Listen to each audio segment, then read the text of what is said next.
Ouachita Mountain Living. My name is Mike, and I'm out in the back part of my property. And what I wanted to talk about today is a lot of people are considering or are moving to rural properties. And some people do their homework, others do not. It's a lot different than living in the city. I'm going to go over some of the pros and some of the cons. Let's start with the pros. The pros is you'll have more land. Okay, you'll have plenty of room to build.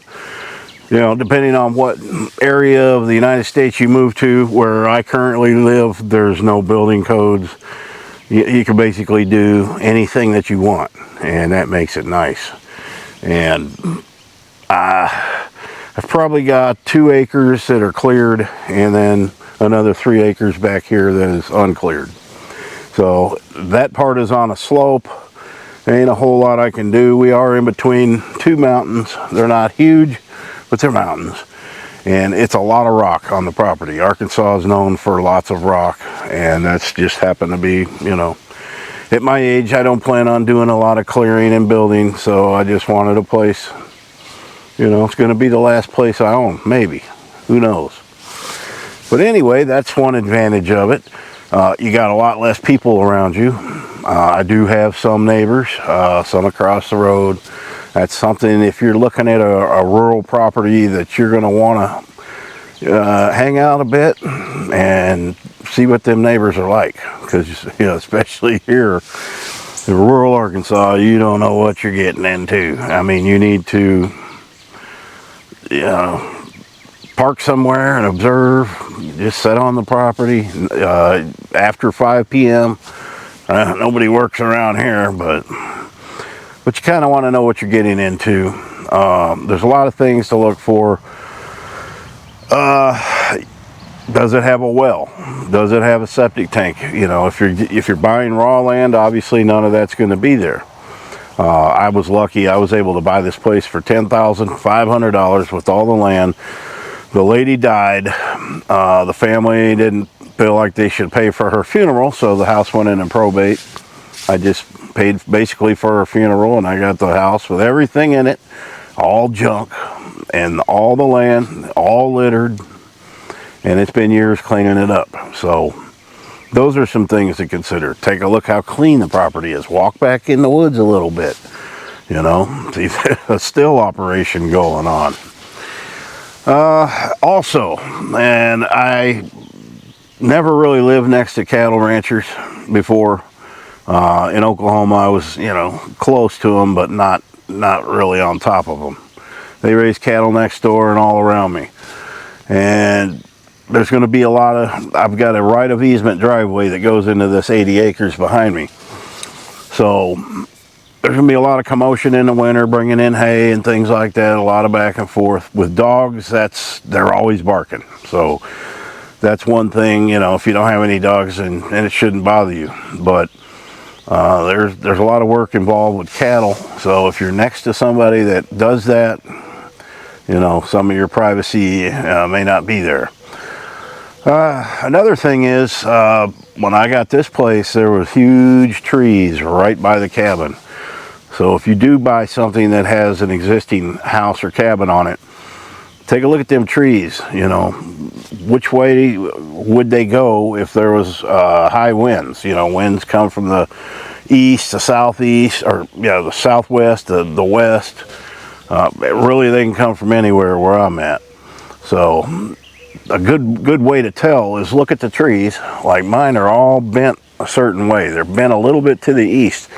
So that tells you which way the wind most of the time is going. Also, if it has like an asphalt roof or even a metal roof, look at the side of the roof that has the most wear and tear on it, and that'll be where your weather comes from. Usually most weather is coming, like where I live, it's coming from the west to the east, or the northwest to the, you know, southeast.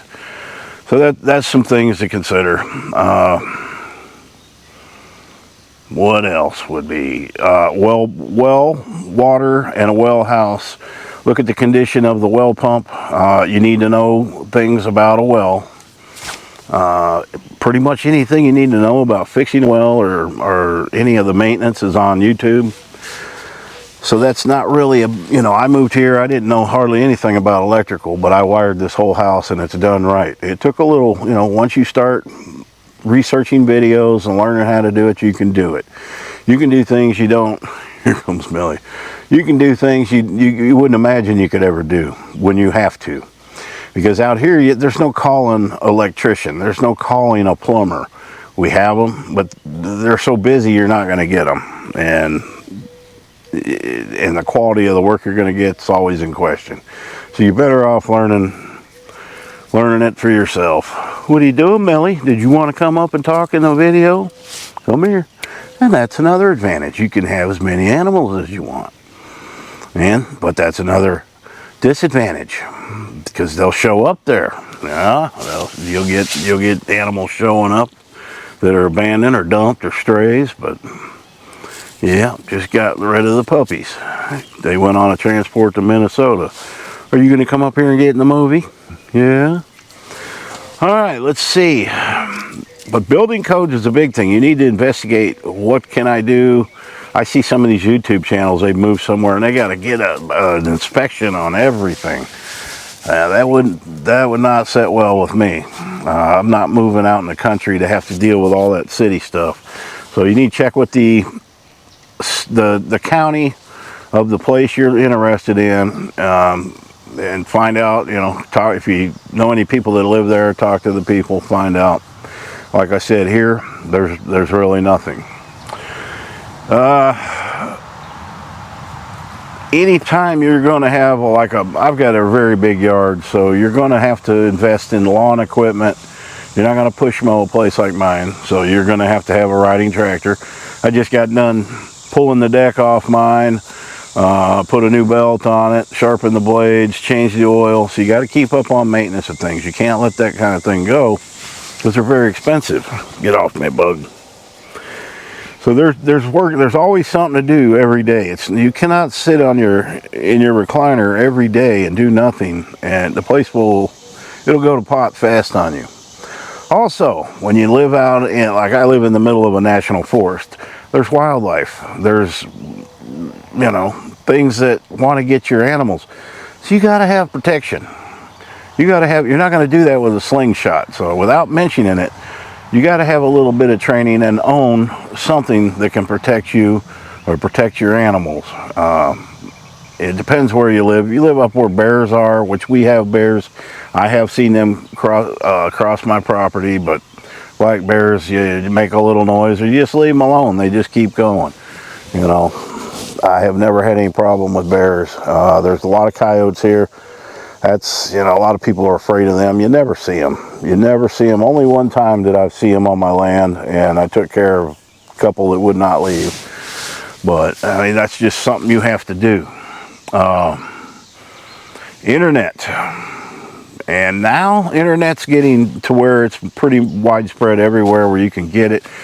In fact, we're supposed to get fiber by next spring, which right now I have Starlink. Well, before I got my Starlink last year, all I had was my cell phone. And I ran a hotspot off my cell phone. I actually started putting videos up that way. It was not fun, and it took forever. It would take me 3 or 4 days to upload a video sometimes, where now I can do it in an hour.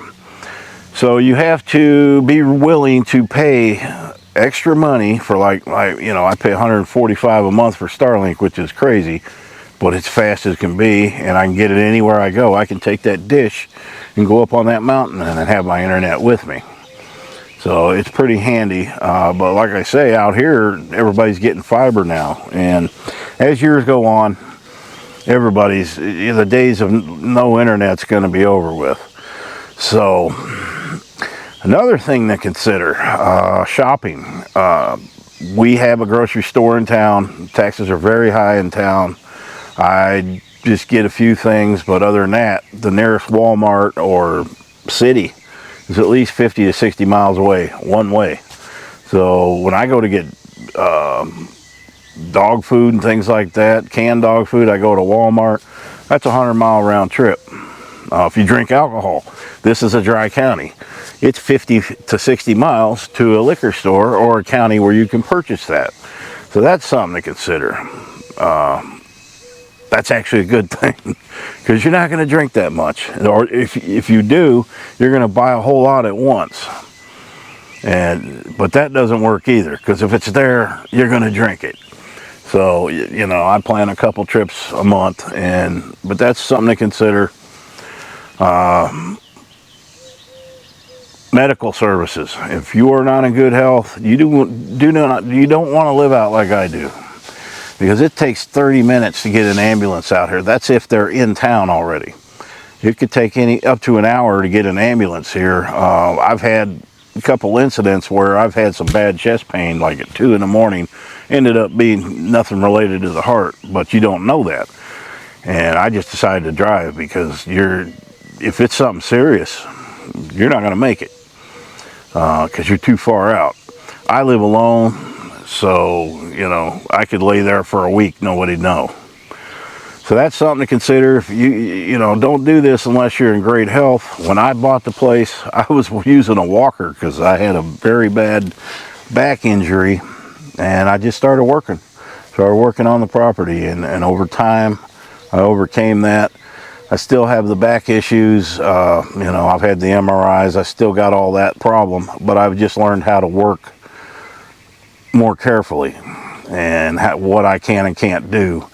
And I push that limit sometimes, but you know, when your discs are degenerative and all that, it ain't gonna get fixed. So, and you know, like me, I live alone.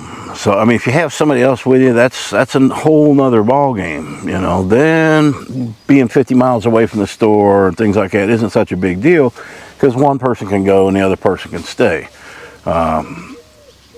You also need to consider, you know, it's 13 miles to town here to get gasoline.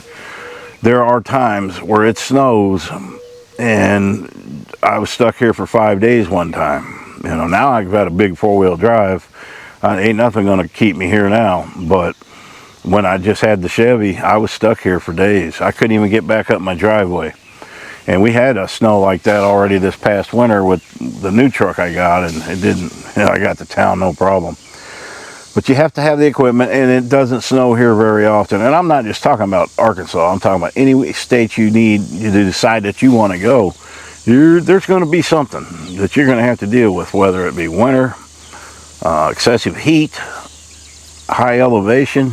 Yeah, there's a lot of things to consider. So if you're considering just, you know, giving it all up and selling your house and moving to the country, do your homework. And just because you see things happen on a YouTube channel don't mean it looks easy. You know, what you see in a half-hour video is actually probably 10 minutes worth of work. It doesn't show the rest of the day and what goes on a daily basis. So just some things to consider. And like I said, it depends where you're moving. To me, it's pointless to live out rural if you're close to a city. I don't want to breathe their air. I don't want to be around all those people. I never could handle that. I don't go to concerts. I don't like big social functions, because I like being alone with my animals, you know. There's a lot of us like that. But I also like to socialize with other people, but I just don't like going where there's thousands of people. Baseball games, I have never cared going to anything like that. So I'm in the place I need to be. How many more years I'm going to be able to keep this place up, I don't know. That's why, you know, with my animals, when they're gone, I'm not replacing them. Right now the puppies just left. Oh my God, it's so easy. I got 4 outdoor dogs to feed. They all eat the same thing. I just put their bowls out and then rooster inside. Man, it makes it so much easier. And puppies will work, but they all got good homes now. And weather, you know, we get a lot of high winds and bad weather out here.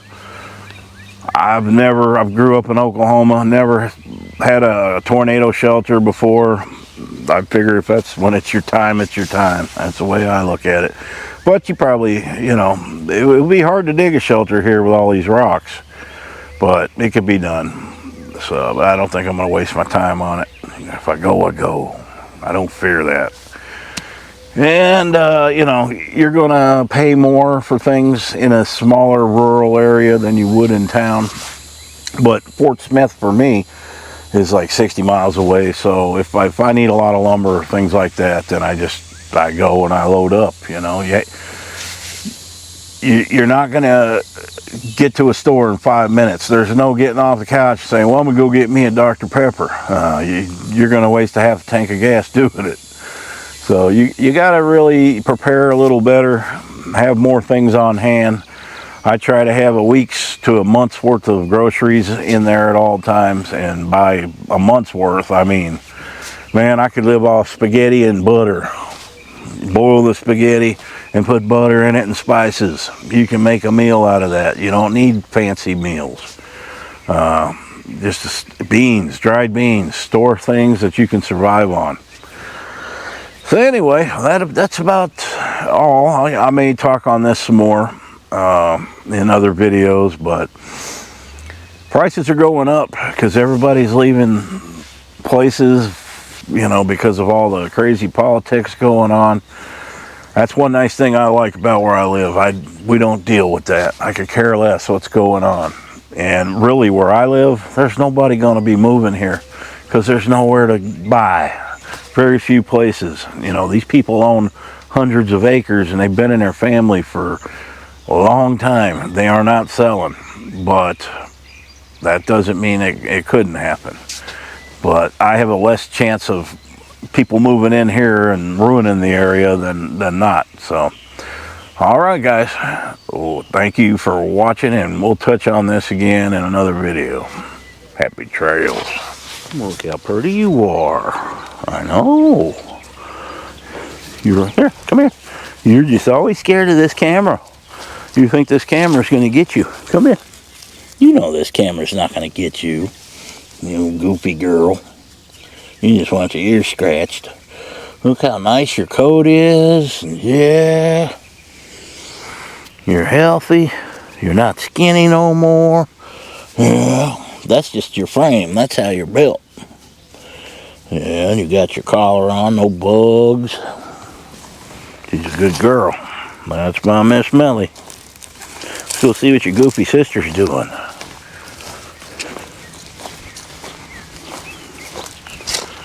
I don't know where she is. Look at this tree, guys. Like it got up to there and it said, let's go over this way. Nah, let's just go back. Let's go back over this way. Nah. It can't make up its mind. It's like a giraffe tree.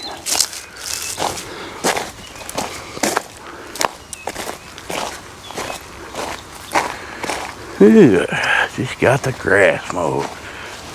I am a litter bug. Get out of there. Look how quiet. What do we got over here? We got a Miss Tilly Tillerson from Tillersville.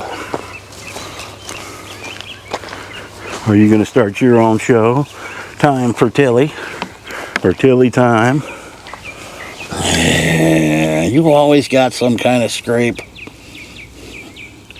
I gotta get some more stuff on you. I don't know what's getting you. You're silly. Would you like a jug? Let me get the cap off of it.